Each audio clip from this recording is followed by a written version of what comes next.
Hello, my name is George Falconer and this is Peniel. Remember that name. I've written a book. This is my autobiography, God's Kaleidoscope by me. This tells you how I came into missions, and it may challenge you.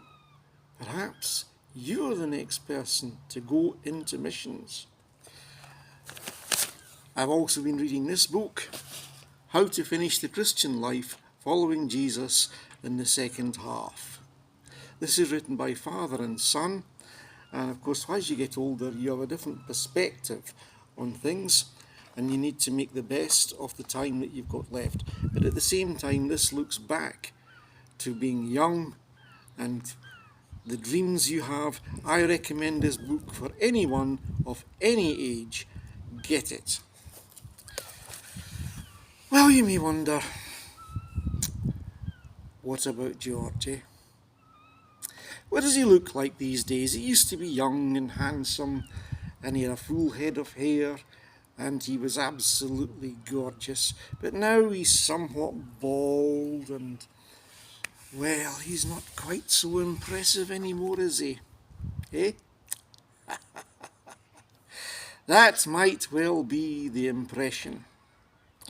But you know, I'm a child of God, and God uses all sorts of people, including people like me, some oddballs, some very strange characters, some forthright, some more intimidated by people, quiet and behind the scenes. God uses all sorts of people. Do you know that God chooses people?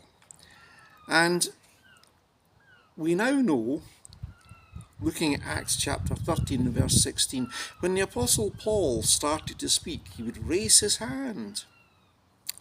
He probably did it unconsciously. Maybe not. Maybe that's what they did in those days. Consciously, perhaps. But anyway, Paul wasn't always regarded by everybody as being top-notch. Indeed, there were some people who utterly despised him. And if you look at 2 Corinthians in chapter 10, it says this: I do not want to seem to be trying to frighten you with my letters, for some say his letters are weighty and forceful, but in person he is unimpressive and his speaking amounts to nothing. Such people should realize that what we are in our letters when we are absent, we will be in our actions when we are present. We do not dare to classify or compare ourselves with some who commend themselves when they measure themselves by themselves and compare themselves with themselves.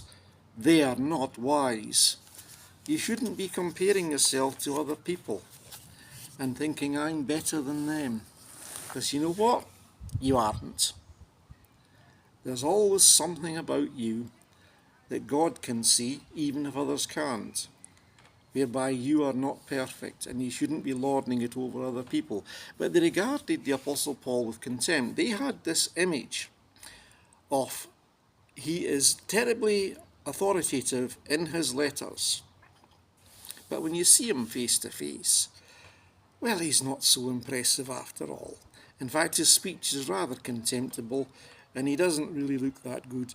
And besides, all the things in his letters, he's not going to do it anyway, because Paul would carry out church discipline, and sometimes people would have to be put out of the church, or they'd have to be have a good telling off about their sin. We know that the Apostle Paul wasn't averse to pointing out people's sin. He pointed out Peter's sin when he was talking to the Jews, and when the Gentiles showed up, well, he wasn't so keen on the Jews seeing him talking to the Gentiles, and Paul had to give him a good telling off about this. And bear in mind, this is Peter, who had said that he was going to stand by Christ, he would never deny him, and also this is the same person who had spent 3 years being trained by Christ. The Apostle Paul hadn't done that, but the Apostle Paul still had the authority to give Peter a good telling off about his sin, and that he should be treating everyone equally, and he shouldn't be judging in front of the Jews, not being seen talking to the despised Gentiles.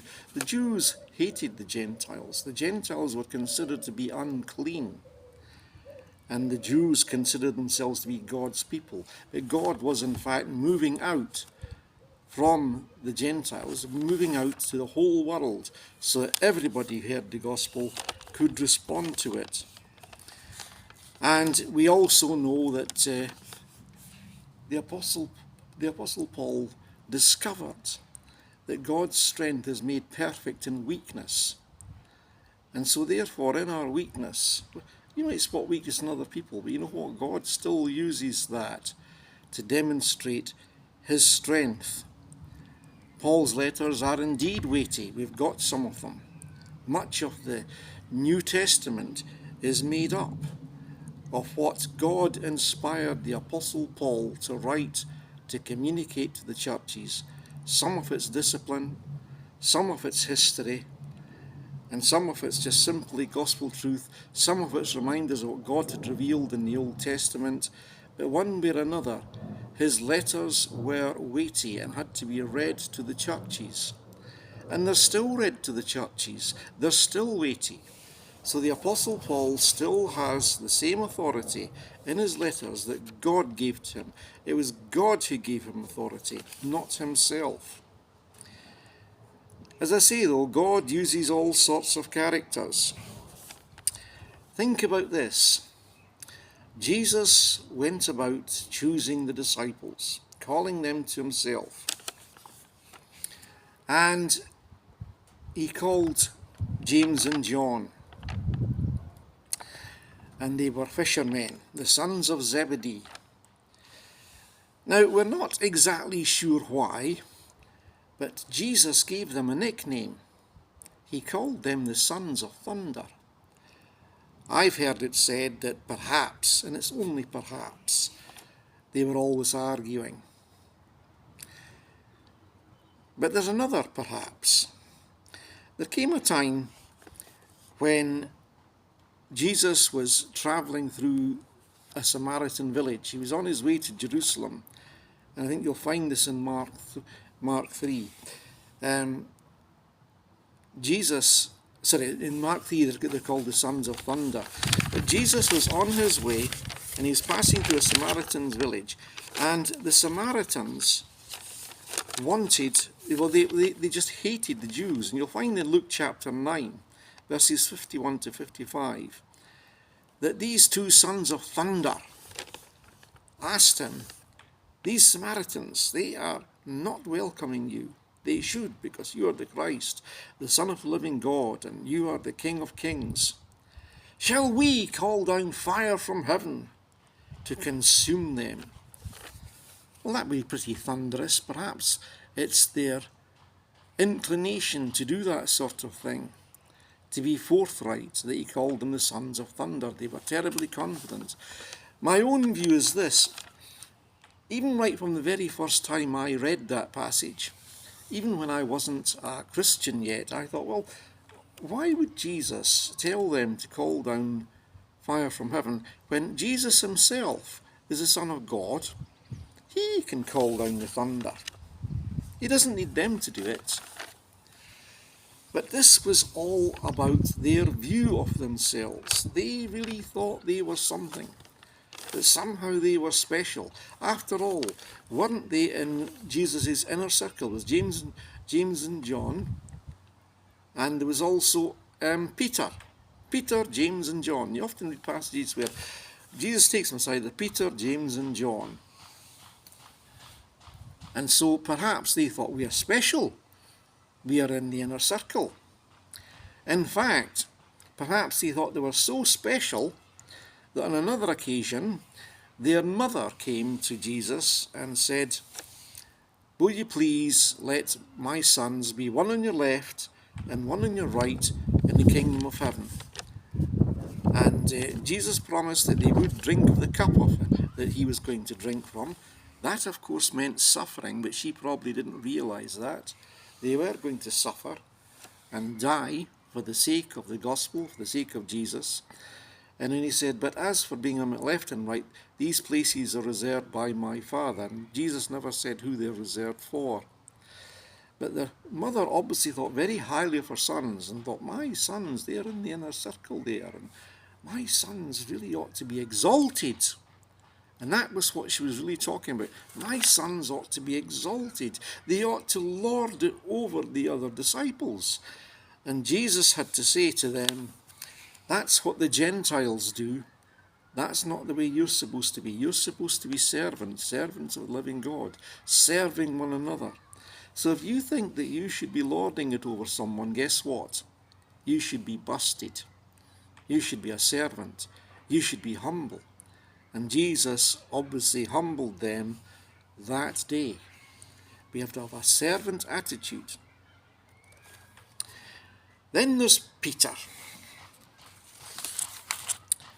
Now Peter, again, a fisherman.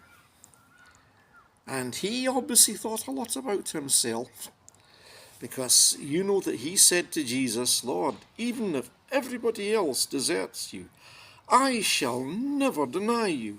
Oh no, not Peter, not me.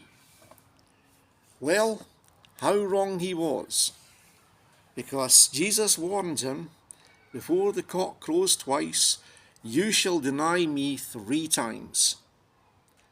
Now Peter would have thought, oh no, I won't do that. I'm Peter.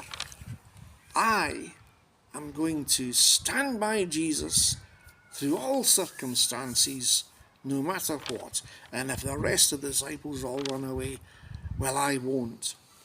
Well, it was a mere servant girl who said to him, you're one of them. And he denied Jesus. In fact, he did deny Jesus 3 times before the cock crew twice. That must have been a terribly humbling experience. But there was an even more humbling experience to come. After Jesus rose from the dead, Jesus said to him, Simon Peter, do you love me? And he said it 3 times. And Peter replied 3 times. And I'm told that the way he replied, and his choice of words is Lord, you know I love you, as a friend. Because that would have reminded him of how he denied Jesus 3 times. And that he wasn't this fantastic person that he thought he was. He wasn't. He wasn't equipped at that point to really go forth. But Jesus says something to him, and we're not sure exactly how this was carried out. But Jesus said something to him that explains in what manner he would glorify God in his death. So this Peter, who had to be humbled, was indeed exalted, but he was exalted in death. He was exalted in his servant attitude, giving himself for Christ, for the gospel. And you know what? After that, he didn't deny Christ. Somehow he was executed for Jesus' sake. You see, God takes us and changes us and works in our lives, even through difficulties. I'm sure that Peter found it difficult when he denied Christ. He found out the hard way about his own weakness. The sons of thunder, again, would have been humiliated in front of all the other disciples, because it seems to me that this was not a private conversation that Mother had when she asked, Lord, let my sons be one on the left and one on the right, because it was the other disciples who gave them a telling off. So that's what tells me it wasn't a private conversation. This was public, and she was expecting her sons to be exalted in front of the other disciples. Jesus in right, you've asked for one on my left, one on my right. It's granted. You're wonderful. You're going to be my inner cabinet in the kingdom of heaven. Not so. We have to question ourselves. What sort of attitude do we have?